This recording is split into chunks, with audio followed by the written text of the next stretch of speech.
So in this video we're going to be taking a look at the Digitakt 2 from Elektron. So the goal here is just to provide a quick start guide. If you've just bought one, you might be thinking about getting one, or you just want a general idea of how it works. So when you first turn your Digitakt 2 on, you'll see what firmware you've currently got installed, and then it will initialize. And now we're ready to go. So the first thing I'm going to show is how to create a new project. So this button here with the cog on, if you hit that, you'll see the first item in the list there is project. We can hit the button yes to go into that. And if you go into load project and you scroll to the bottom of any projects you've already got, you'll see the create new option, and we can hit yes on that and it will initialize a fresh project for you. Okay, so we're still in this menu. You can hit no to come backwards, just back to this screen. And this initialized project is going to have some default samples loaded up.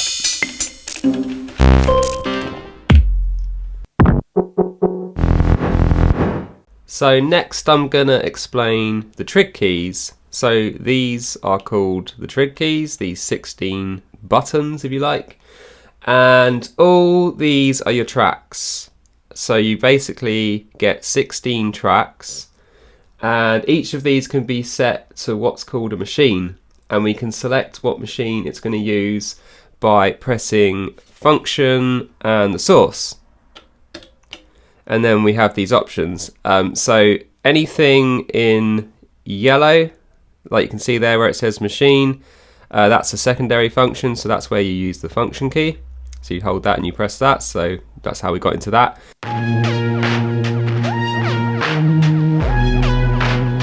Okay, so let's say that you want to load up a different sample to what one of the default ones is.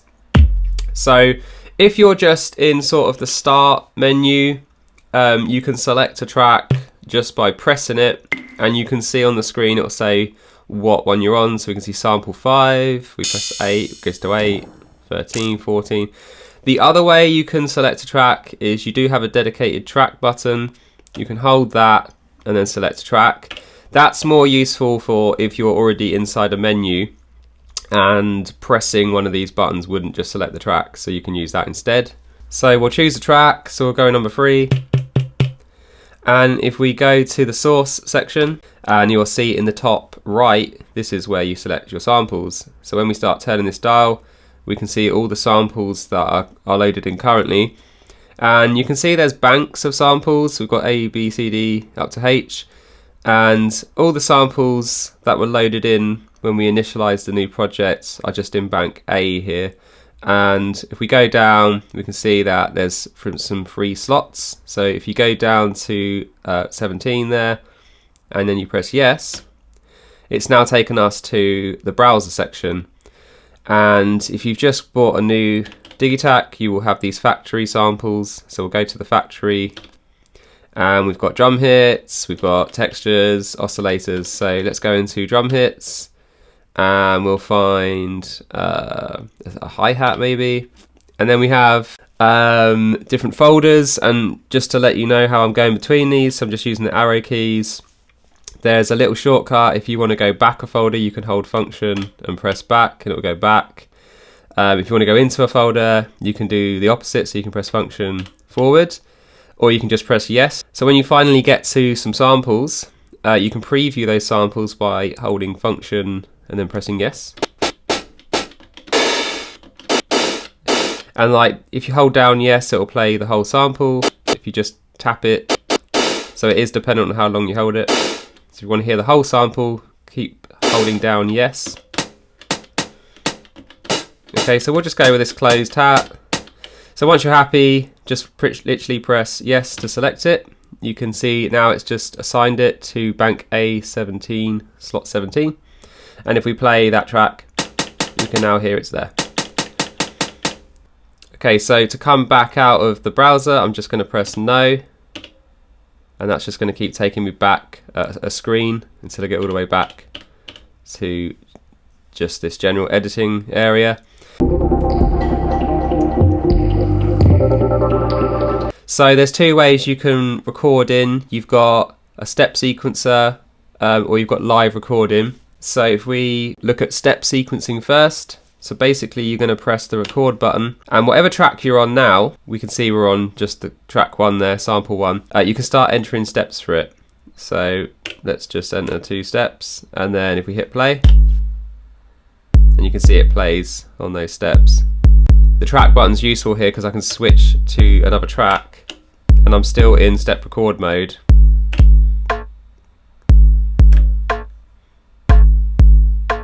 So now I've just put those in on the snare. Go back to the kick because I don't like this. Okay, so when you've put your stuff in, if you want to come back out, just press record again. Now we're back out of step mode. Now over here, this is how many steps your sequencer is going to use. It's split into these like 8 pages, and at the minute we're only using that 1 page. We can double that up. So if I press function, because you can see we've got a setup option and page.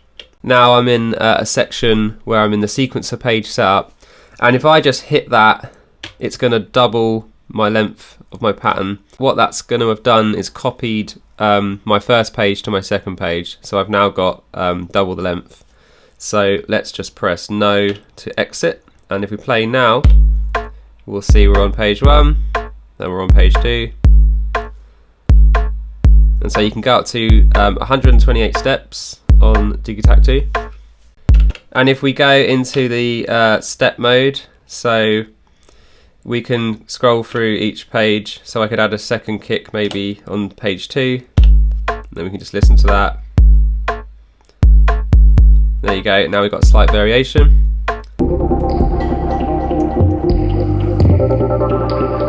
So let's look at live recording.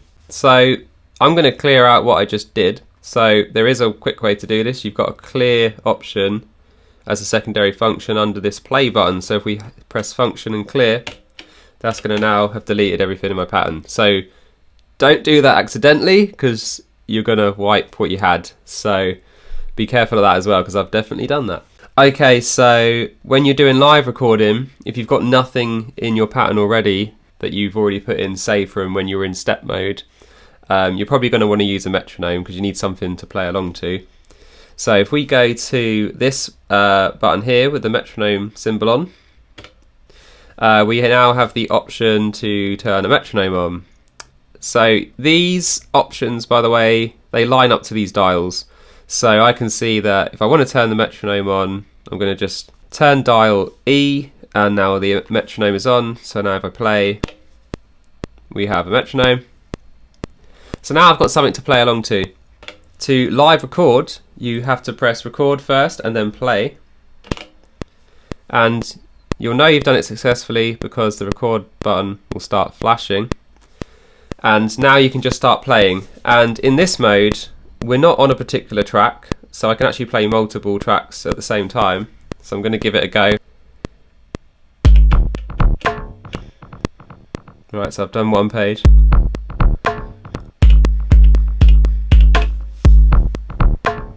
Now I can turn the metronome off.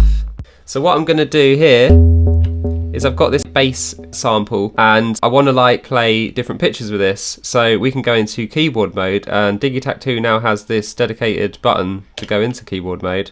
So if I'm on that track and I press that, I can now play different pitches. And another thing you can do is if you go into the setup of that using the shift key, we can even set different scales. So if we turn the dial E, we can go through these different scales: Ionian, Dorian, Phrygian, to all the modes. What else we got? We've got a blues scale. So whatever you want, and you know that just basically will change the notes that are available to you. So makes it a bit easier not to hit the wrong key. So let's come back out of there. Another thing you can do is change octave.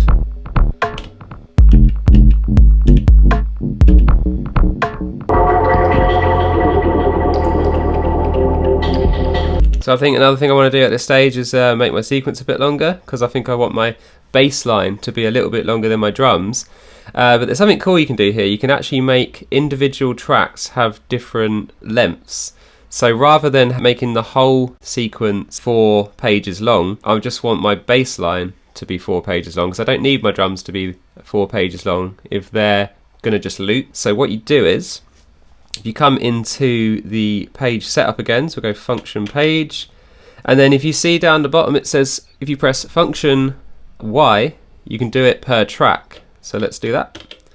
So now I can see for track 12, I can set a length, and I'm going to want that to be longer, so I have to use dial E, and you can see it like going up and down here. So we'll just keep going until I get all the way up to there, and I'm done. So now if I go to my bass drum, you can see it changes to 2. If I go to my bass line, I get 4. So let's go back to recording. Alright, I think I've made a bit of an error here. So I think you do have to make the entire project as long as you need your longest pattern to be. And because I've not done that, it's not going to the full 4 pages. Let's just go back to the global one and put that to 64.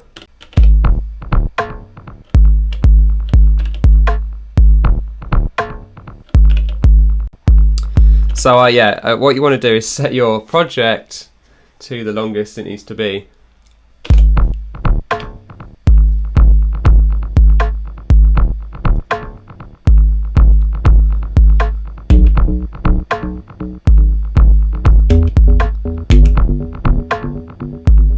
Okay, so the last step of that pattern I did on the last page, I didn't like, so I'm just going to take that off.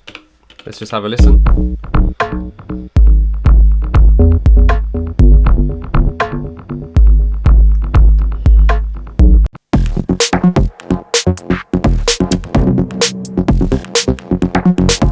So the next thing to look at is all these buttons here. These are all your settings, effects for your track. So when you're on a particular track, so we're on track 3, going into all these areas is going to let you edit things like effects, your envelopes, your filter, your LFOs. I'm not going to run through everything here because this is just a quick start guide. There's a lot of different parameters in here that you can play around with. But I'll just show a couple of things. So if we go to the effects section, on Digitakt 2 we now have chorus. It's not going to sound particularly great on a hi-hat. You can hear it's getting a bit wider there. And we still have reverb and delay. And another one I'll just quickly show, which is quite nice, is on the trig section, we can set a probability, so how often this sample will play, and you see it's just default 100%, but you can go back and do a lower percentage. Another thing you can do is individual steps can be given a trig condition, which can be things like it will only play on the first loop, or it will play on every other loop, things like that help you create variation and can even help you create song structure. So next thing I'm just going to have a quick look at is how you can load a preset kit. So on Digitakt 2 it comes with some preset kits. If we go to this button here, you can see we've got kits here, and we can just navigate to load, and we get a lot of preset kits here. So we're just going to choose one at random. We'll go with this one. So we're just going to hit yes. That's going to load it. And what this is going to use is samples that are already on the device in the factory folder, but they're already like set up with the effects on and all the settings. And some of these kits are quite nice, and they're a good starting point, rather than you just like making your own kit and putting all your own settings on, which, you know, obviously you do want to get into that eventually, but just getting straight out the gate, you know, this gives you something to work with.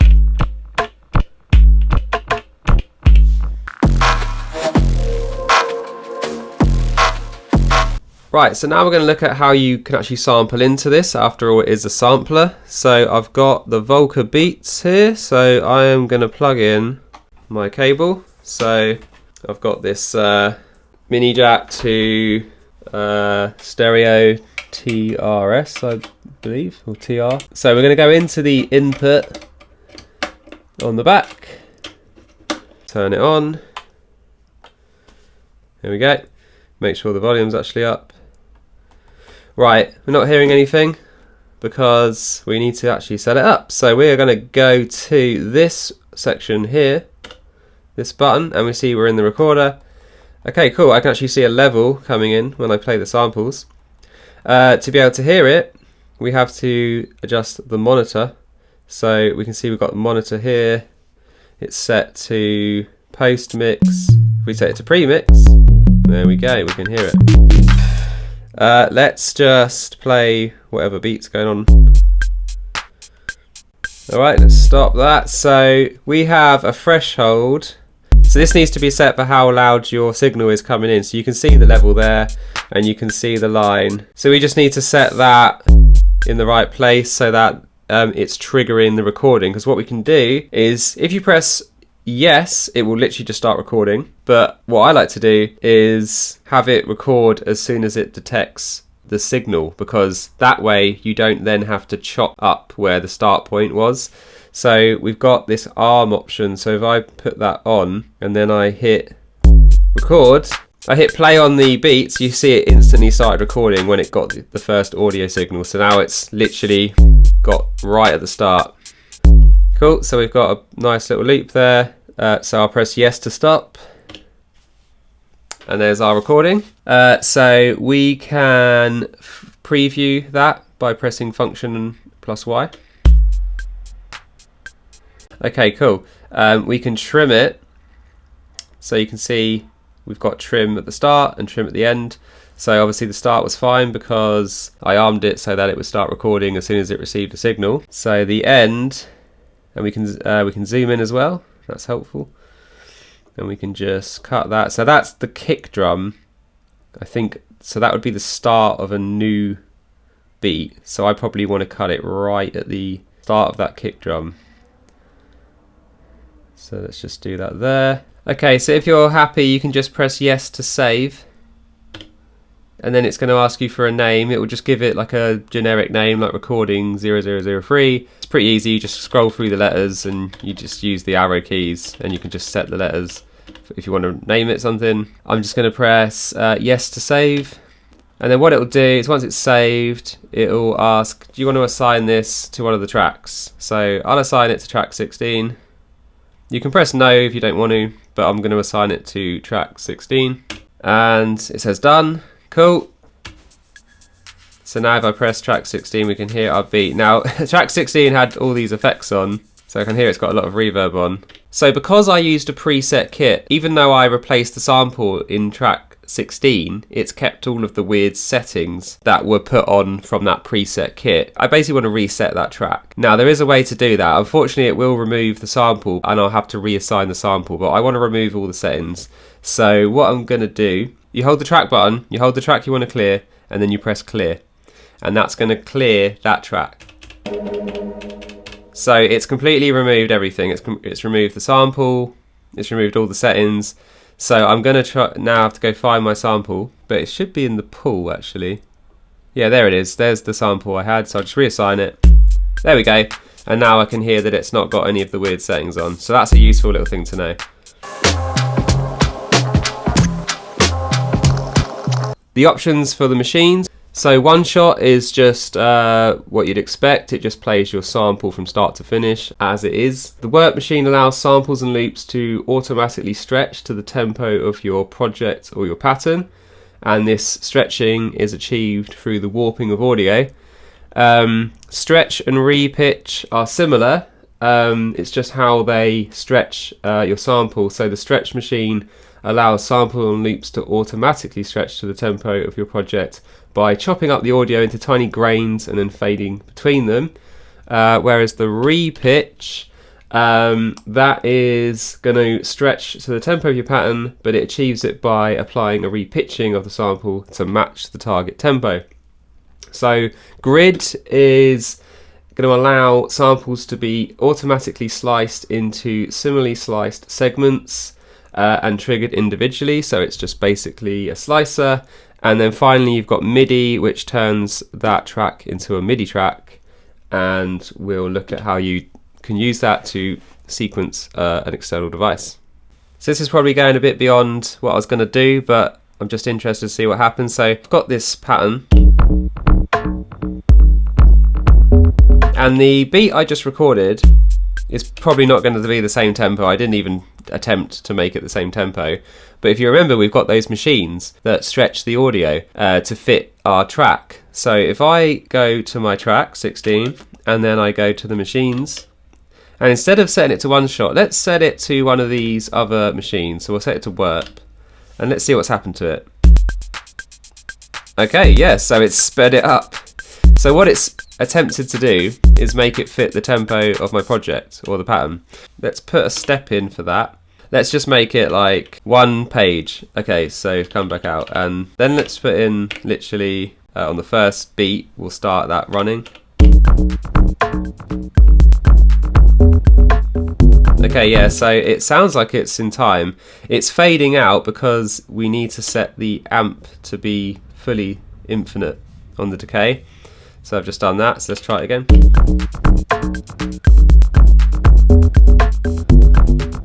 So there you go, it's worked. So you can essentially take a drum loop, record a drum loop in, and even if it wasn't in the same tempo, you can just choose one of those machines, and that's going to automatically match it up to your actual beat. Let's try a different machine actually, and see how it sounds different. So we'll go for stretch now. Yes, I think what that's tried to do, the difference is if we do the warp one, yeah, the stretch one definitely sounds like it's affected the pitch. I think this was the one that chops it up into grains. It kind of sounds cool though, I think I prefer that one. Let's try repitch, so I'm guessing this one's going to change the pitch to make it fit. Yeah, so rather than retaining the original pitch, this one has just changed the pitch to then make it fit. So very useful.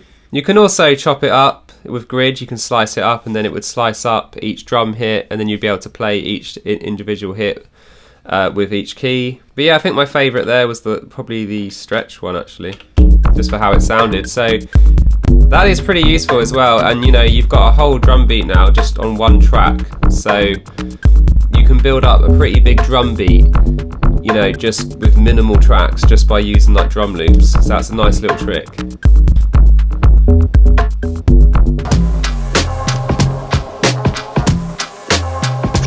Okay, so what we're going to look at now is how you can use a track as a MIDI track and use it to control an external instrument. So we've still got the Volca Beats set up, but now you can see I've got a MIDI cable going into the MIDI import, and I've got a MIDI cable. Make sure you're coming out of your Digitakt. And what we can do is send MIDI out and use this as a sequencer. I don't know how this is going to work with the beats. Let's find out. So choose a track that you want to use. Let's just choose track 9. And so on Digitakt 2, to make it a MIDI track, we just choose that in the machines, as you might have seen earlier. So we'll do function source, go down to MIDI, hit yes, and now that should be a MIDI track. After you've made your track a MIDI track, if you go to the source section, you can go through these sections here. Essentially, these are all now to do with MIDI. So anyway, if you go to the source, we have a channel option here. You have to press function, and then you can actually push down on these dials, and you can set the channel. So I don't actually know what channel my beats is set on or how this works. It might be a keyboard thing. So you have to set your channel to what your external device is on. Oh, hang on. Oh. Oh well, there's the crash. Well, we've got a high tom. So once you've got it connected and working, essentially you can just record a sequence the same as you would just any other way. So I'll go into live record. We'll just record a couple of toms and a crash. There we go, we can see it happening there. Let's use some of this stutter effect.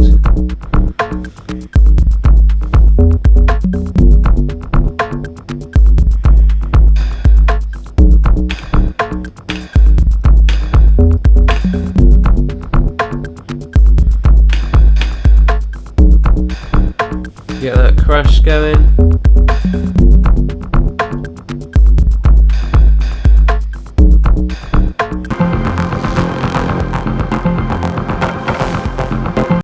Alright, so I suppose I better show you how to save a project, as you don't want to lose your work. So if you look under the cog dial button, we've got save project. So you click that, and then what you see is all your project slots. So you want to go to an empty one, and then you can hit yes. It's going to ask for enter a name, so you just use the arrow keys to choose what letters. And when you're done, you just press yes, and then it's going to save it, and that's it. Job done. So one last thing I will show is this save and reload options here, these secondary options on underneath the yes no buttons. This is like a temp area. You can essentially save the state that your pattern is in, mess it up, and then reload it back to that original state it was in. So let me demonstrate. So we'll just play the pattern. So this is the current state. So if I press function yes, I'll save the current state of my pattern. And now what I could do is I could start going and changing things up, like messing the sounds up. So I could take this kick, I could put like chorus on it, delay, bit crush it.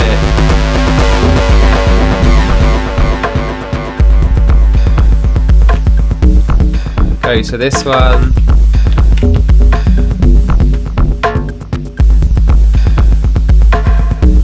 Put some reverb on the snare.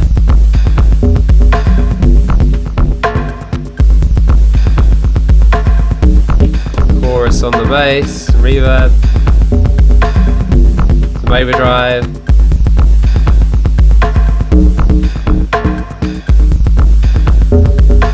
Okay, so you can see I've completely changed the sound of it, but if I press reload, it'll go back to how it was originally.